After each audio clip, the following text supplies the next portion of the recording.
আসসালামু আলাইকুম প্রিয় শিক্ষার্থীরা, আশা করি তোমরা সবাই ভালো আছো। আমি উম্মে আহসানা জেরি, সহকারী অধ্যাপক, পল্লবী মহিলা ডিগ্রি কলেজ। আজকে আমি ক্লাস নিব বিবিএস পাস কোর্স। আমার পড়ানোর বিষয় ব্যবসা পরিচিতি, ব্যবস্থাপনা, প্রথম পত্র। আমি ব্যবসা পরিচিতি, ব্যবস্থাপনা, প্রথম পত্রের 4.1 অধ্যায় থেকে নিবন্ধনপত্র বলতে কি বোঝায়, বিবরণপত্রের সংজ্ঞা, বিবরণপত্রের বিষয়বস্তু, বিবরণপত্রের বিকল্প বিবৃতি, কার্যারম্ভের অনুমতিপত্র, 4.2 অধ্যায় থেকে যৌথ মূলধনী কোম্পানির মূলধন সংগ্রহের উৎসসমূহ আলোচনা করব। প্রিয় শিক্ষার্থীরা, এখন আমি নিবন্ধনপত্র বলতে কি বোঝায় সেই বিষয়ে আলোচনা করব। আমরা নিবন্ধনপত্র বলতে বলছি যৌথ মূলধনী কোম্পানির উদ্যোক্তা বা প্রবর্তকগণের আবেদনের প্রেক্ষিতে নিবন্ধন কোম্পানি প্রমাণস্বরূপ যে সনদ বা সার্টিফিকেট প্রদান করে তাকে কোম্পানির নিবন্ধনপত্র বলে। কোম্পানি আইন অনুযায়ী বা কোম্পানি আইনের বিধান অনুযায়ী যৌথ মূলধনী কোম্পানির নিবন্ধনের জন্য উদ্যোক্তা বা প্রবর্তকগণ কিছু দলিল তৈরি করেন এবং সেই দলিলপত্র তৈরি হয়ে যাওয়ার পর নিবন্ধনের অফিস থেকে নিবন্ধন করার জন্য একটি নিবন্ধনের সার্টিফিকেট নিবন্ধন ফর্ম সংগ্রহ করেন। তারপরে দলিলগুলো যথাযথ নির্দিষ্ট ফর্মটি যথাযথভাবে পূরণ করে নির্দিষ্ট ফি সহ এবং প্রয়োজনীয় দলিলপত্র সহ নিবন্ধনের অফিসে জমা দেওয়া হয়। তারপর নিবন্ধক যদি কাগজপত্র এবং ফর্ম দেখে সন্তুষ্ট হন এবং পরীক্ষা নিরীক্ষা করে দেখেন যে সে কাগজপত্র ঠিক আছে, তবে সেই প্রতিষ্ঠানের নামটি তার রেজিস্টার বইতে লিপিবদ্ধ করে নেন। তারপর সেই প্রতিষ্ঠানকে প্রমাণস্বরূপ একটি সনদ বা সার্টিফিকেট প্রদান করে থাকেন। এই সার্টিফিকেটটাকে আমরা কোম্পানির নিবন্ধনপত্র বলে অভিহিত করে থাকি। আচ্ছা, নিবন্ধনপত্র পাওয়ার পর সেই কোম্পানিটির একটি আইনগত অধিকার জন্মায়, যেটাকে আমরা সে কোম্পানির জন্মের ছাড়পত্র বলতে পারি। এই নিবন্ধনের মাধ্যমে কোম্পানির অস্তিত্বের অধিকার লাভ করে এবং আলাদা একটি ব্যক্তিসত্তাও জন্মায়। কোম্পানি নিবন্ধনের পর পাবলিক নিবন্ধন ছাড়া কোনো কোম্পানির অস্তিত্বের কথা চিন্তাই করা যায় না। নিবন্ধনের পর প্রাইভেট লিমিটেড কোম্পানি তার ব্যবসায়ের কাজকর্ম শুরু করে দিতে পারে, কিন্তু পাবলিক লিমিটেড কোম্পানি তার ব্যবসার কার্য শুরু করতে পারে না। তাকে ব্যবসার কার্যক্রম শুরু করার জন্য পুনরায় একটি বিবরণপত্র তৈরি করতে হয় এবং সেই বিবরণপত্র নিবন্ধকের কাছে জমা দিয়ে আবেদনের প্রেক্ষিতে থেকে তার কাজের অনুমতিপত্র সংগ্রহ করতে হয়।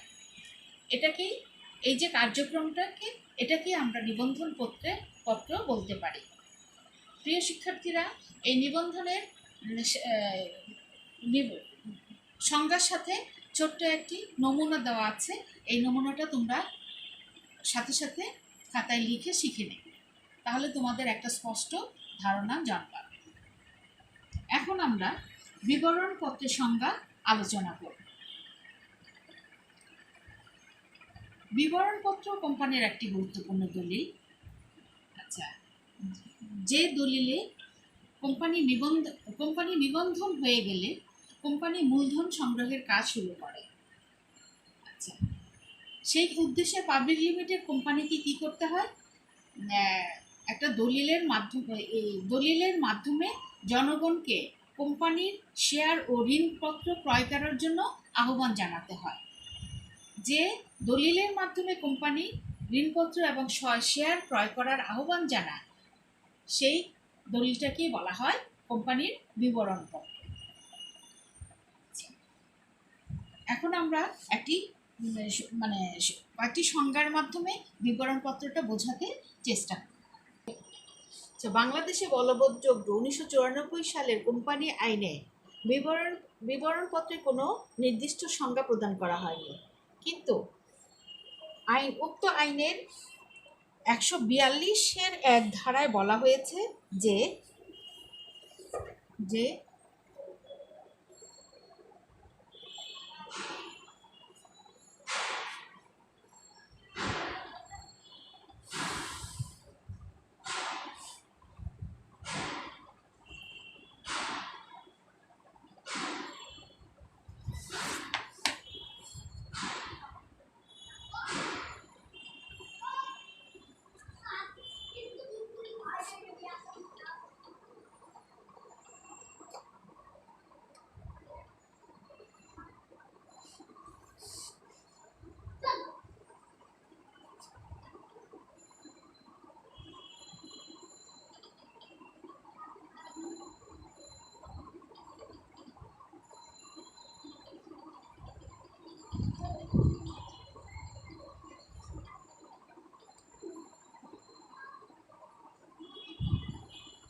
তাহলে আমরা কি দেখছি যে 1994 সালের কোম্পানি আইনের 142 42-1 ধারায় বলা হয়েছে যে যে ক্ষেত্রে কোনো কোম্পানি তার সমস্ত বা যে কোনো সংখ্যক শেয়ার বা ডিবেঞ্চার জনসাধারণের নিকট বিক্রির উদ্দেশ্যে উক্ত শেয়ার বা ডিবেঞ্চার বরাদ্দ করে বা বরাদ্দ করতে সক্ষম হয়, সেই ক্ষেত্রে যে দলিল দ্বারা তা জনগণের নিকট বিক্রির প্রস্তাব করা হয়েছে, উক্ত দলিল সংশ্লিষ্ট সকল উদ্দেশ্য কোম্পানি কর্তৃক ইস্যুকৃত প্রসপেক্টাস বা বিবরণী বলে গণ্য হবে। তাহলে আমরা মূলত বুঝি যে যে দলিলের মাধ্যমে জনগণের কাছে শেয়ার বা ঋণপত্র বিক্রি করার জন্য আহ্বান জানানো হয়, সেটাই হলো মূলত প্রসপেক্টাস বা বিবরণপত্র। আচ্ছা, বিবরণপত্র সাধারণত ছাপানো পুস্তক আকারে প্রকাশ করা হয়ে থাকে, তারপরে কোনো কোনো ক্ষেত্রে সংক্ষিপ্ত আকারে জনগণের বোঝার জন্য বা জানার জন্য পত্রিকা বা সংবাদপত্র প্রকাশ করা হয়ে থাকে। এটা সাধারণত একটা নির্দিষ্ট তারিখ দেওয়া থাকে এবং ব্যাংকের বা সংশ্লিষ্ট কোম্পানির অফিসে উপস্থিত হয়ে আবেদন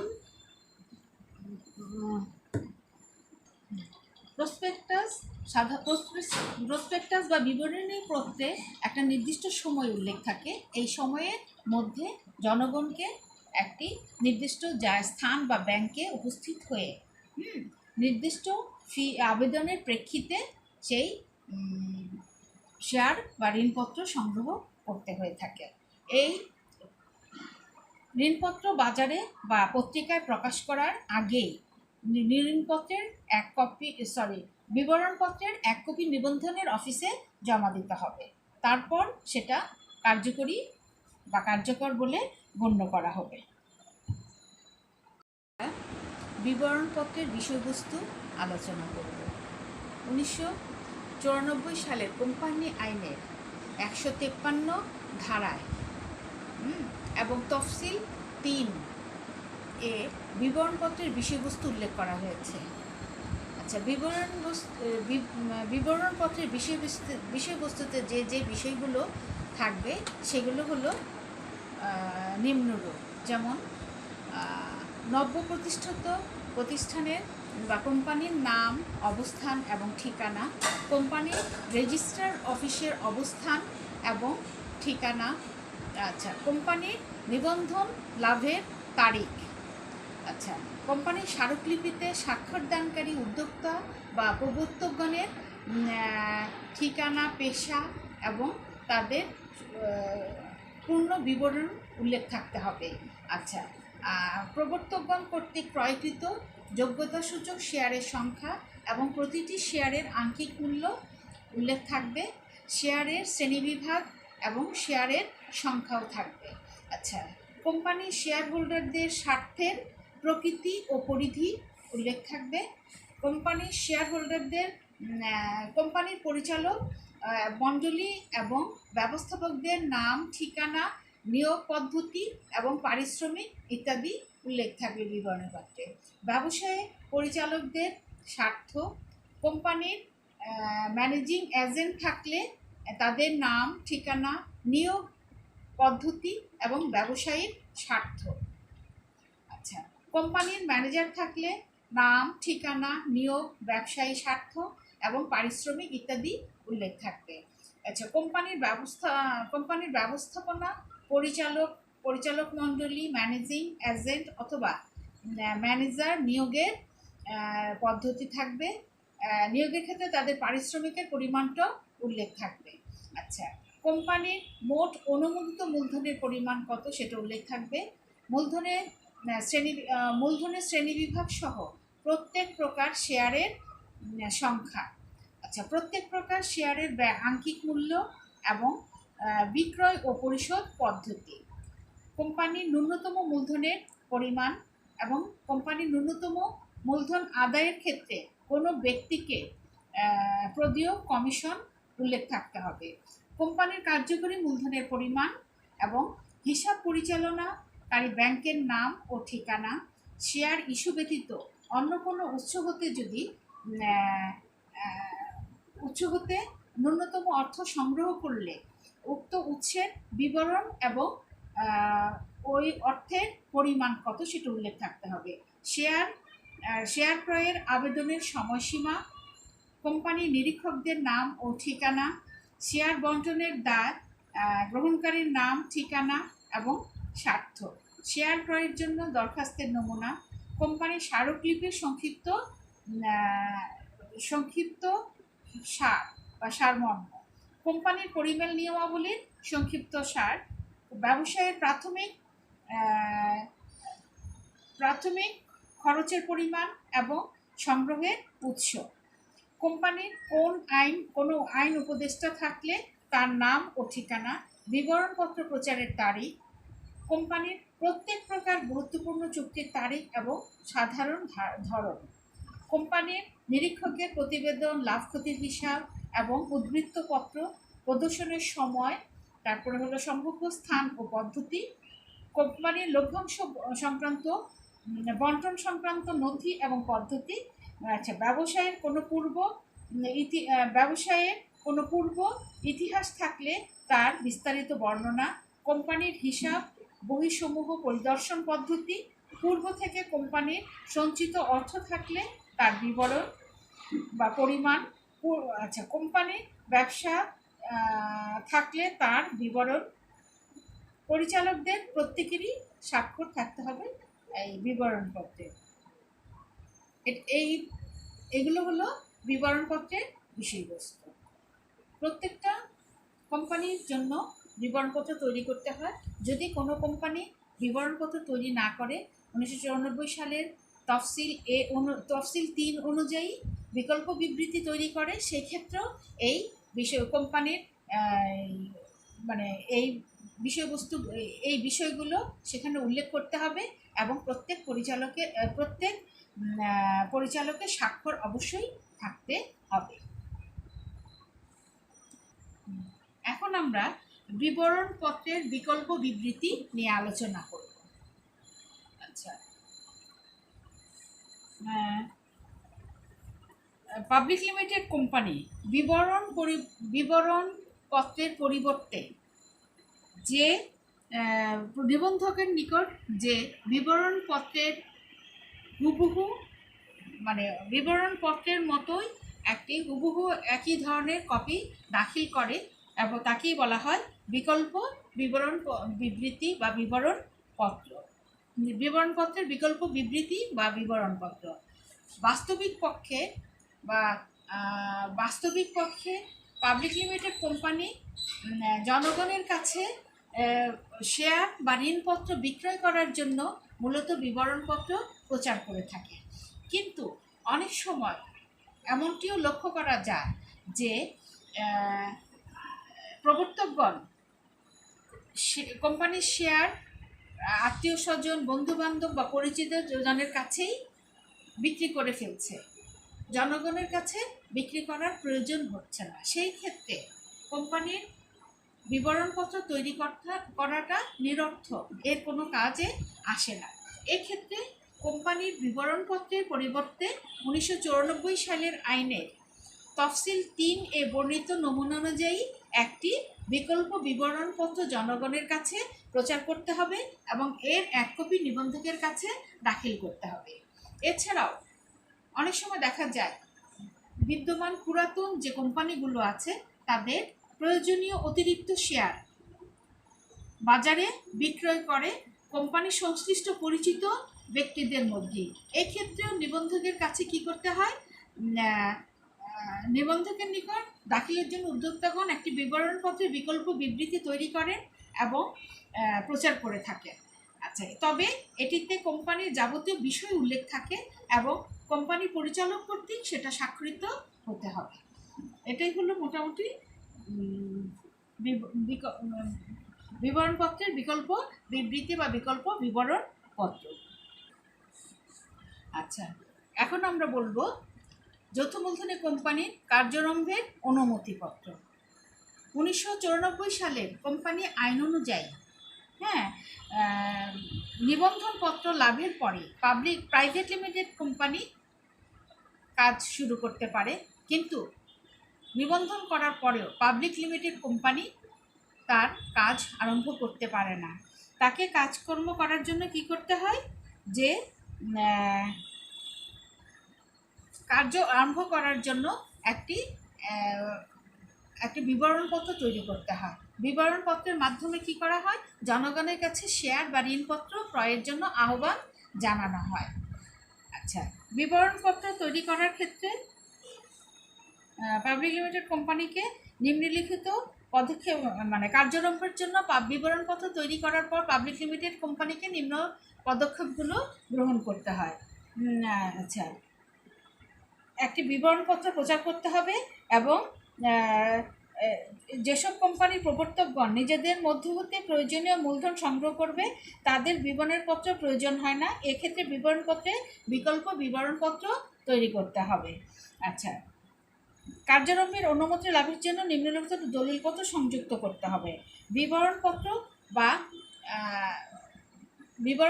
বা একটি বিকল্প বিবরণপত্র তৈরি করতে হবে।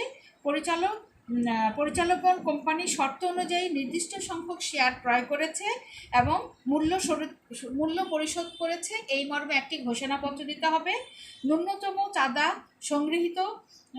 সংগৃহীত হয়েছে এর মর্মে একটি বিবরণপত্র প্রচার করতে হবে এবং ন্যূনতম চাঁদা সমূহ নগদে সংগৃহীত হয়েছে বলে একটি ঘোষণা বা পত্র প্রদান করতে হবে। উপরোক্ত শর্তগুলি আইনের ধারা মোতাবেক সম্পাদিত হয়েছে এই মর্মে একটি স্বাক্ষরিত ঘোষণা পত্র প্রদান করতে হবে। অতঃপর দাখিলকৃত আবেদনপত্র ও সংশ্লিষ্ট যাবতীয় বিবরণী যাচাই বাছাই পূর্বক কোম্পানি নিবন্ধক যদি সন্তুষ্ট হন তবে সেই কোম্পানিকে পাবলিক লিমিটেড কোম্পানিকে কাজ করার অনুমতি প্রদান করবেন। আর এই সনদ প্রদান করবেন এবং এর জন্য কি করতে হবে, কোম্পানির নিবন্ধকের কাছে আবার আবেদন করতে হবে। নিবন্ধক যদি এই যাচাই বাছাই করে সন্তুষ্ট হন তবে সেই কোম্পানিকে একটি সনদ প্রদান করবেন এবং সেখানে সেই কোম্পানির নিবন্ধকের স্বাক্ষর থাকবে এবং সংযুক্ত সিলমোহর সংযুক্ত করা হবে। এরপর পাবলিক লিমিটেড কোম্পানি তার যথারীতি কাজকর্ম শুরু করতে পারবে।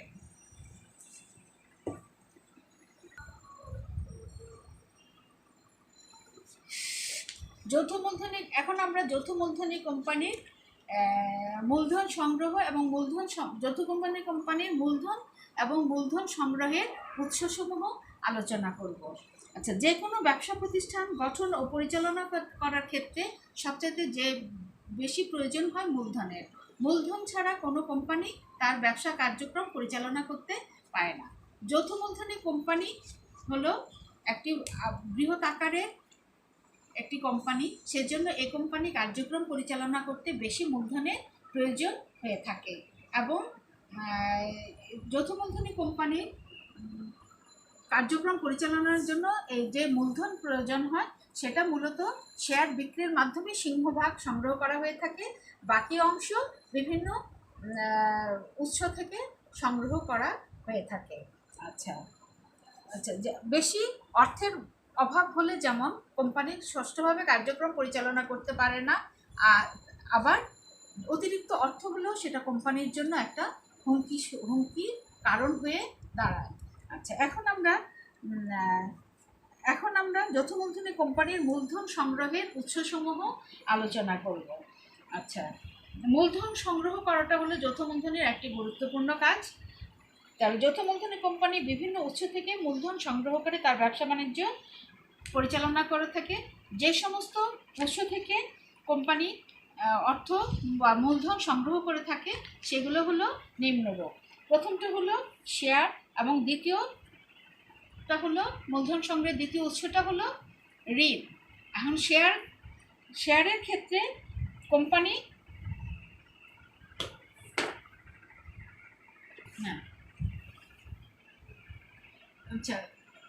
শেয়ারের মাধ্যমে বা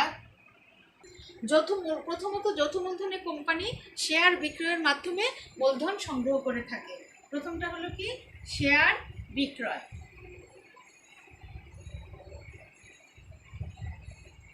আমরা জানি যে যৌথ মূলধনী কারবার পরিচালনা করার ক্ষেত্রে সেই কোম্পানি নিবন্ধনের পরেই শেয়ার বিক্রয়ের মাধ্যমে মূলধন সংগ্রহ করে থাকে। হ্যাঁ, তারপরে যদি শেয়ার বিক্রয়ের মাধ্যমে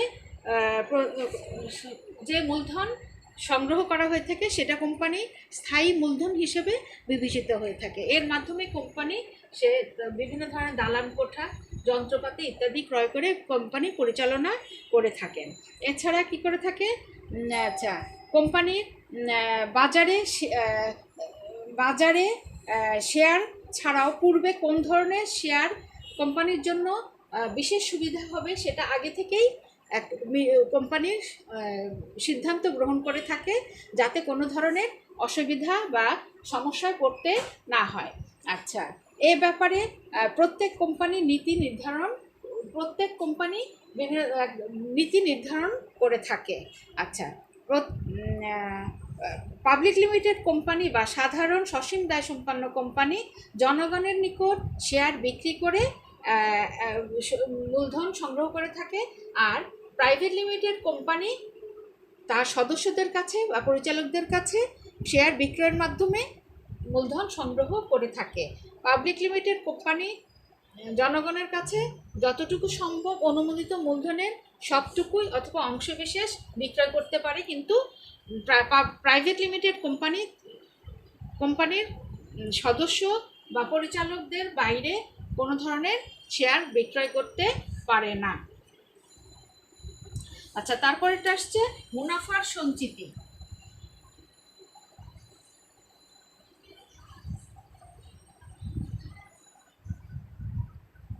মুনাফার সঞ্চিতি, আচ্ছা, যৌথ মূলধনী কোম্পানিতে যে পরিমাণ মুনাফা অর্জিত হয় তার সম্পূর্ণ অংশ কিন্তু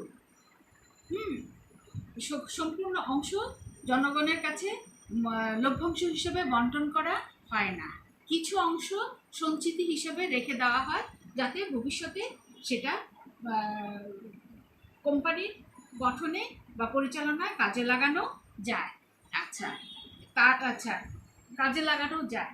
কাজেই যে পরিমাণ অর্থ কোম্পানির মালিকদের মধ্যে আনুপাতিক হারে যে পরিমাণ অর্থ সঞ্চিতি হিসেবে রাখা হলো, সেটা কোম্পানিতে পুনরায় মূলধন হিসেবে বিনিয়োগ করা যায়। তার পরিবর্তে কি করে, যে কোম্পানির মালিকদের মধ্যে আনুপাতিক হারে একটি আদায়ী বোনাস প্রদান করা হয়ে থাকে, বিলি করা হয়ে থাকে, এবং এই তারা যে কোনো সময় সেই বোনাস থেকে অর্থ আদায় করে নিতে সক্ষম হয়ে থাকে। আচ্ছা, তারপরে আসছে লাভ লোকসান বন্টনের লাভ লোকসান হিসাবের উদ্বৃত্ত। আচ্ছা, লাভ লোকসান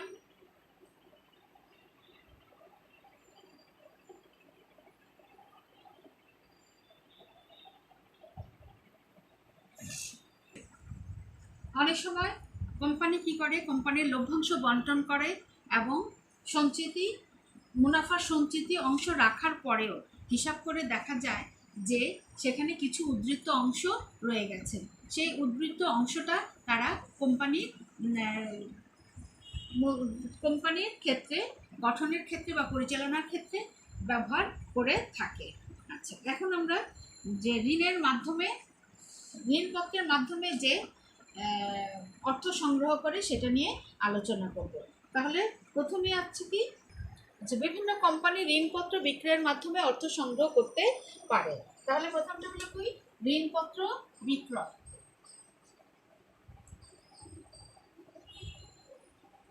ঋণপত্র বিক্রয়, আচ্ছা,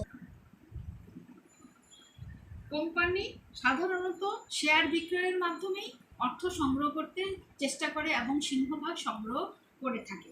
তারপরে যখন সেই অর্থ দিয়ে পরিচালনা করা সম্ভব না হয়, তখন কি করে, যে ঋণপত্রের মাধ্যমে অর্থ সংগ্রহ করার চেষ্টা করে, সেটা বিবরণপত্রের মাধ্যমে। তবে ঋণপত্র বিক্রয় করে মূলধন সংগ্রহ করে ঠিকই, কিন্তু এটা হলো কোম্পানির ঋণ। হ্যাঁ, সেটা হলো কোম্পানির ঋণ। এই ঋণ গ্রহীতাগণ কোম্পানি থেকে নির্দিষ্ট হারে কি হয়, যে সুদ পেয়ে থাকে, এবং কোম্পানি আইনের বিধান অনুযায়ী সসীম দায় সম্পন্ন কোম্পানি যৌথ মূলধনী ব্যবসায়ের জনসাধারণ ঋণপত্র বিক্রয়ের মাধ্যমে অর্থ সংগ্রহ করতে পারে। এবং ঋণের মাধ্যমে কোম্পানি কি করে, যে বিভিন্ন ধরনের কাজগুলো সম্পাদন করতে পারে এবং প্রয়োজনে সেই ঋণগুলো আবার তারা পরিশোধ করে এবং সুদ প্রদান করে থাকে। আচ্ছা, তারপরে হলো কি বাণিজ্যিক ব্যাংক হতে গৃহীত ঋণ, ঋণপত্র বিক্রয়ের মাধ্যমে তারা অর্থ সংগ্রহ করে। তারপরে হলো বাণিজ্যিক ব্যাংক হতে গৃহীত ঋণ।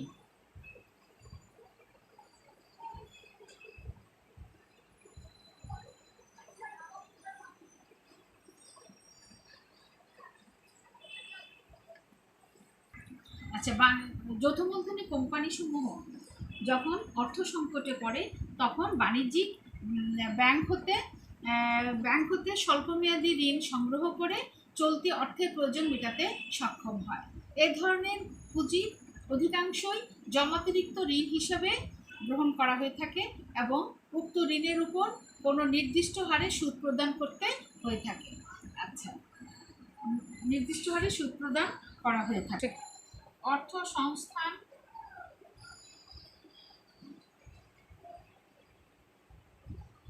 প্রতিষ্ঠান হতে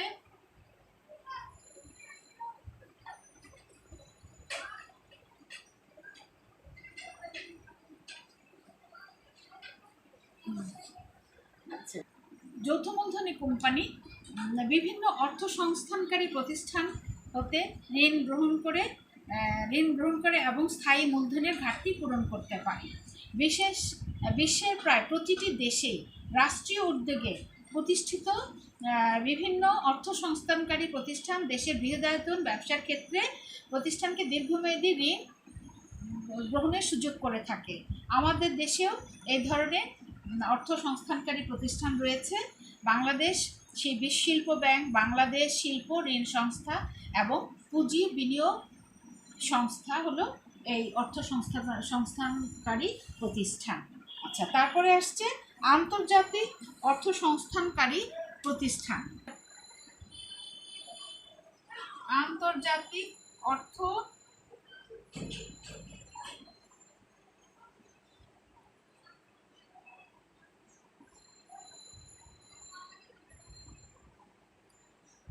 প্রতিষ্ঠান। আচ্ছা, যৌথ মূলধনী কোম্পানি মানে আন্তর্জাতিক সংস্থা থেকে বিভিন্ন ধরনের অর্থের সংস্থা যোগান পেতে পারে। এটার জন্য কি করতে হবে, যে সরকারের মাধ্যমে বিশেষ ব্যবস্থায় যৌথ মূলধনী কোম্পানিসমূহ প্রয়োজনে আন্তর্জাতিক বিভিন্ন সংস্থা থেকে ঋণ পেতে পারে। সেই ক্ষেত্রে সরকারকে গুরুত্বপূর্ণ ভূমিকা প্রদান করতে হবে। আচ্ছা, তারপরে আচ্ছা আচ্ছা এই আন্তর্জাতিক সংস্থাগুলো হলো এশিয়া উন্নয়ন ব্যাংক, আন্তর্জাতিক মুদ্রা তহবিল, তারপরটা হলো বিশ্ব ব্যাংক প্রভৃতি হলো আন্তর্জাতিক সংস্থা। ব্যবসায় তারা বিভিন্ন প্রতিষ্ঠানকে দীর্ঘমেয়াদী ঋণ সরবরাহ করে থাকে। আচ্ছা, তারপর এটা আসছে ব্যবস্থাপনা প্রতিনিধি হতে প্রাপ্ত ঋণ।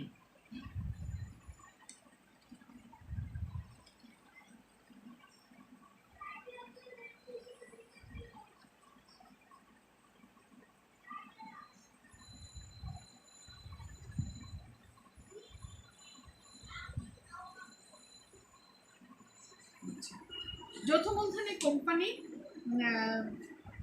যখন অর্থ সংকটে পড়ে বা আর্থিক সমস্যায় পড়ে তখন ব্যবস্থাপনা প্রতিনিধি বা পরিচালক যারা আছে তারা সেই কোম্পানির শেয়ার এবং ঋণপত্র ক্রয় করে সেই কোম্পানিকে অর্থ সংগ্রহ করে দিতে সহায়তা করে থাকে। এরপরেও যদি অর্থের সংকুলন না হয় তখন তারা নিজেদের মধ্য থেকে অথবা আত্মীয় স্বজন অথবা বন্ধু বান্ধব সবার কাছ থেকে অর্থ দিয়ে বিভিন্ন ধরনের সাহায্য করে থাকে, বিভিন্ন ধরনের মানে অর্থ দিয়ে সহায়তা করে থাকে। ব্যবস্থাপনা প্রতিনিধি বিভিন্ন যৌথ মূলধনী কোম্পানিকে বিভিন্নভাবে সহায়তা দিয়ে প্রতিষ্ঠানকে তার লক্ষ্য অর্জনে সহায়তা করে থাকে। আমরা ব্যবসা যৌথ মূলধনী কোম্পানি যে যে উৎস থেকে ঋণ মূলধন সংগ্রহ করতে পারে বা করে, সেই উৎসগুলো এতক্ষণ আমরা আলোচনা করলাম। আচ্ছা, আজকে প্রিয় শিক্ষার্থীরা, আমাদের পড়া এ পর্যন্তই। নেক্সট ক্লাসে আবার আমরা এই অধ্যায়ে আলোচনা করব। তোমরা এই অধ্যায়টি ভালো করে পড়বে, কারণ যৌথ মূলধনী কোম্পানিটা অত্যন্ত একটা গুরুত্বপূর্ণ অধ্যায়। এখান থেকে অনেক ধরনের প্রশ্ন আসবে এবং আমরা তো বড় প্রশ্ন পাবোই, পাশাপাশি অনেক ছোট কোশ্চেনও এখান থেকে পাবো। এই জন্য প্রতিটি যা যা পড়ালাম এগুলো তোমরা একটু ভালো করে পড়বে এবং চর্চা রাখতে চেষ্টা করবে। তা আজকে এ পর্যন্তই। সবাই ভালো থেকো। সামনের ক্লাসে আবার তোমাদের সাথে দেখা হবে। আল্লাহ।